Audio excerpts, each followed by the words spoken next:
यहाँ प्रियांशु किस तरीके से तुमने कर दिया है। तुमने इसको बोला है कि no it is not in one variable. अरे पहले तो तुम्हें ये पहचानना है कि वो पॉलिनोमियल है कि नहीं है।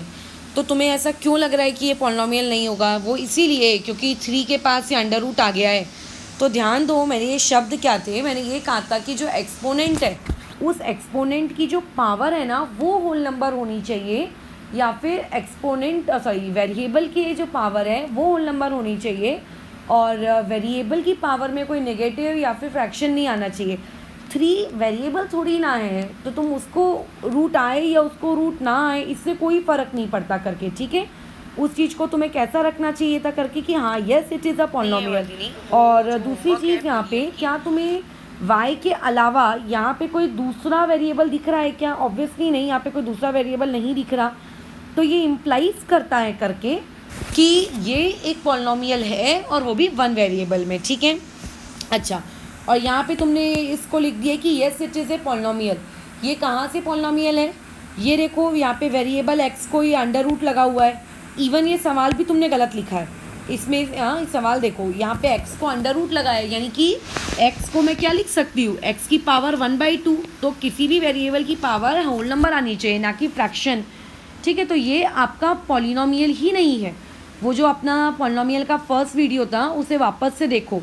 अच्छा, इसमें क्या लिखा है, ये वाली चीज़ ना तुम्हें अपने अंडरस्टैंडिंग के लिए तुम रफ में कर सकते हो, इसको जस्टिफाई करने की यहाँ पे कोई नीड नहीं है। और इस तरीके से तुम्हें स्टेटमेंट लिखना है। अच्छा, अब यहाँ तुमने लिखा है कि no it is not a polynomial. अरे कहाँ से पॉलिनोमियल नहीं है? पॉलिनोमियल की कंडीशन क्या होती है? वेरिएबल की पावर एक होल नंबर होनी चाहिए, ठीक है। तो देखो यहाँ पे t की पावर कितनी है, 80 एक होल नंबर है। x की पावर कितनी है, 12, वो भी एक होल नंबर है। और y की पावर कितनी है, 3, वो भी एक होल नंबर है। तो पहली बात, yes it is a polynomial. And दूसरी चीज़, क्वेश्चन में बोला गया था कि जो 1 वेरिएबल में है उसे आइडेंटिफाई करो। तो ये 1 वेरिएबल नहीं है, यहाँ पे अब कितने वेरिएबल हो गए हैं, 3। तो अपन इसे कैसे लिखेंगे कि yes it is a polynomial but it is in 3 variable, ठीक है। अच्छा, यहाँ पे कोएफिशिएंट का पहला सवाल सही है, कोएफिशिएंट का दूसरा सवाल गलत। तुमने यहाँ लिख दिया it does not contain x square. अरे अगर एक्स स्क्वायर नहीं है, कितनी बार बोला है लॉन्ग डिवीजन करवाते वक्त कि अगर आपकी कोई पॉलिनोमियल में कोई टर्म अगर मिसिंग होता है या कोई टर्म अगर आपका गायब होता है तो उसको 0 के फॉर्मेट में लिखना है, ना कि ये लिख देना है कि does not contain x square. तो यहाँ पे कोएफिशिएंट ऑफ एक्स स्क्वायर कितना होगा, 0 इसका आंसर है, ठीक है, ना कि ये स्टेटमेंट। अच्छा, सिमिलरली यहाँ पर भी तुमने वही लिख दिया it does not contain x square, तो एक्चुअल में वहाँ क्या होगा, 0। अभी क्वेश्चन नंबर 3 डिग्री ढूंढनी थी, डिग्री का सवाल सही है, क्वेश्चन नंबर 5 गलत हो गया है। वीडियो इसका मतलब तुमने ठीक से देखा नहीं है और नोट्स तुमने ठीक से बनाए नहीं है। वहाँ पर मैंने एकदम क्लियर शब्दों में बोला था 0 को आप किसी नंबर से मल्टीप्लाई करो या 0 को किसी वेरिएबल से मल्टीप्लाई करो, चाहे वेरिएबल की पावर कुछ भी रहे, 0 0 ही रह जाएगा।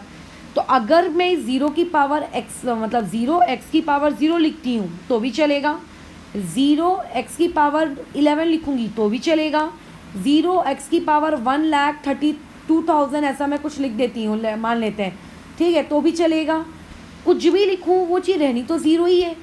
तो इसका मतलब इसमें आप वेरिएबल की जो एक्सपोनेंट है वो तुम कुछ भी रख सकते हो, 0 से लेके इनफाइनाइट कोई भी नंबर। तो इसीलिए जो 0 पॉलिनोमियल होता है, मतलब 0 वाला जो पॉलिनोमियल होता है, इसका जो डिग्री होता है वो अनडिफाइंड होता है, ठीक है। और ऐसे जो नंबर्स होते हैं 0 को छोड़कर 1 से लेके कोई भी नंबर्स, कोई भी फ्रैक्शन, उन सब की डिग्री 0 होती है, बट 0 की डिग्री अनडिफाइंड होती है, ठीक है। अच्छा, और क्वेश्चन नंबर 4 तो ये चीज़ कंफर्म कर देता है कि वीडियो और ठीक से देखा नहीं गया है। तुम्हें ये कहाँ से क्यूबिक पॉलिनोमियल दिख रहा है? क्यूबिक पॉलिनोमियल का मतलब ये थोड़ी ना होता है कि उसके पास 3 टर्म्स होते हैं, 3 टर्म्स वाले को तो ट्राइनोमियल कहते हैं। क्यूबिक पॉलिनोमियल का मतलब जब डिग्री बराबर 3 आए। यहाँ पे इस पॉलिनोमियल की डिग्री अगर तुम देखोगे तो डिग्री बराबर यहाँ कितना है, 2। अगर डिग्री बराबर 2 है तो इसका मतलब ये इक्वेशन यानी कि पॉलिनोमियल तुम्हारा क्वाड्रेटिक नहीं होगा, क्यूबिक कहाँ से होगा? तो कैसे क्यूबिक पहचानते हैं? क्वाड्रेटिक, लीनियर, बाय क्वाड्रेटिक की डिग्री डिसाइड करती है, ना कि नंबर ऑफ टर्म्स, ठीक है। तो क्वेश्चन नंबर 4 तुम पूरा ही रिपीट करो एक बार वापस से। अच्छा, क्वेश्चन नंबर 5 करेक्ट है। क्वेश्चन नंबर 7 का यहाँ पे अगेन तुमने इसको बोल के रखा है ये क्वाड्रेटिक है, तो वही तुम्हारी डिग्री से देखो, ढंग से पहचानो। अगर डिग्री बराबर 1 है तो इसका मतलब वो लीनियर है, अगर डिग्री बराबर 2 है मतलब वो क्वाड्रेटिक है, अगर डिग्री बराबर 3 है तो इसका मतलब वो क्यूबिक है, डिग्री बराबर 4 है मतलब वो बाई क्वाड्रेटिक है। इसके बेसिस पर इन सवालों को वापस से अटेम्प्ट करो, ठीक है। फिर ये वाले सवाल में तो सिंपली वैल्यूज़ फाइंड करनी थी, ये सही है। स्टेटमेंट यहाँ पे नहीं है, तुम्हें स्टेटमेंट लिखना है कि yes x equal to -1/3 is the zero, या फिर जो भी क्वेश्चन में दिया है। फिर स्टेटमेंट हर जगह मिसिंग है, बाकी कैलकुलेशन में तुम्हारी कोई गड़बड़ी नहीं है, ठीक है। और दूसरी बात, जब भी पाई का कैलकुलेशन आएगा, इवन अभी लॉन्ग डिवीजन में भी तुम्हें मैंने एक ऐसा सवाल दिया था जहाँ पे तुम्हें पाई की वैल्यू पुट करनी थी, तो वहाँ पे पाई की वैल्यू पुट नहीं करना है, वो पाई के टर्म्स में ही आंसर निकालना है। यानी कि यहाँ पे x की जगह तुम डाल देते 4/5, 5 और 5 कट जाता, 4 माइनस पाई, ऐसे ही आंसर छोड़ देते, ठीक है। इसको सॉल्व करने की नीड नहीं थी तुम्हें, बट कर दिया है तो इसका ये मतलब नहीं कि कोई तुम्हारा आंसर काट देगा या मार्क्स काट देगा, बट फिर भी पाई के टर्म्स में ही रहने देना। फिर यहाँ तक करेक्शन है, मतलब करेक्ट है, कोई दिक्कत नहीं है। अच्छा, क्वेश्चन नंबर 4 में सिली मिस्टेक हुई है, ठीक है। एक उस सिली मिस्टेक को ढूंढो और उसको ठीक करो। और उसके बाद question number 5 correct. Last line, ये आदत कैसे छूट रही है तुम लोगों की लास्ट लाइन लिखने की, वहाँ पे ऐसा लिखो therefore the value of a is and b is करके, ऐसा। फिर क्वेश्चन नंबर 6 में कोई गड़बड़ी नहीं है, अच्छे से ढूंढे तुमने तीनों इंटीग्रल रूट्स, बहुत अच्छा काम है ये। क्वेश्चन नंबर 7 में तुमने 2 रूट्स तो ढूंढ लिए उसके फटाफट, तीसरे रूट में देखो तुम अटक गए, है ना। तो एक्चुअल में यही होता है कि कई बार ना आपके जो रूट्स होते हैं वो रैशनल नंबर्स भी हो सकते हैं, मतलब फ्रैक्शन के फॉर्मेट में भी हो सकते हैं।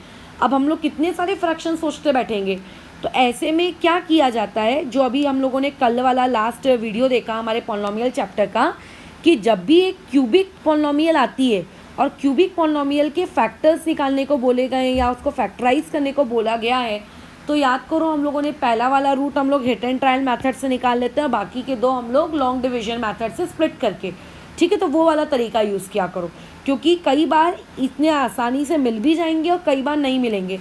जब तुम इसका आंसर अभी निकालोगे ना, तब तुम्हें पता चलेगा कि इस चीज़ का जो आंसर है वो एक्चुअल में आपका आएगा -3/2। अब सोचो -3/2 एक इंसान कैसे इमेजिन करेगा, तो ऐसे में जो अपन ने लास्ट वीडियो देखा है इस क्वेश्चन को उसके अकॉर्डिंग करना, ठीक है।